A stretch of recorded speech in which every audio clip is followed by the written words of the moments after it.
Explanation super sir. చాలా అన్ని అర్థమయ్యేలా పర్ఫెక్ట్ గా చెప్తున్నారు. ఈచ్ అండ్ ఎవ్రీథింగ్ మాకు అర్థం కాకపోయినా మేము ఆటోమేటిక్ తెలుసుకున్నట్టే మంచి చాలా అంటే ఎక్స్పెక్ట్ చేయలేదు ఇలా చెప్తారు కదా. వేరే వేరే దాంట్లో అంటే కొన్ని కనుక్కున్నాను కానీ నేను అంతగా ఏమనిపించలేదు, కానీ మీరు మాత్రం సూపర్ సార్. ఎక్స్ప్లెనేషన్ మాత్రం చాలా అందరికీ పర్టికులర్గా అర్థమయ్యేలాగా చెప్పారు అన్నమాట మీరు. అలానే భాగ్య గారు కూడా మీరు భాగ్య గారు అంటున్నారు అంటే మెసేజ్ చేస్తూ ఉన్నారు, ప్రాక్టీస్ చేస్తున్నారా లేదా అని అలా ఇన్ఫర్మేషన్ కనుక్కోవడం చాలా బాగుంది. నిజంగానే మీరు ఏదైతే చూసి వచ్చారో ఎగ్జాక్ట్ అట్లానే ఉందండి. అవును, రైట్. నేను ఎక్స్పెక్ట్ చేయలేదండి మీరు ఇలా చేస్తారంటే ఇలా ఎక్స్ప్లెనేషన్ చేయడం కానీ క్లాసెస్ కానీ ఇలా ఉంటుందని ఎక్స్పెక్ట్ చేయలేదు. దానికన్నా చాలా చాలా బాగా చెప్పారండి.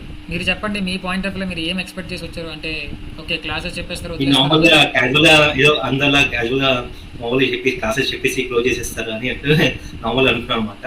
కానీ ఇలా అని ఎక్స్పెక్ట్ చేయలేదండి. Right right.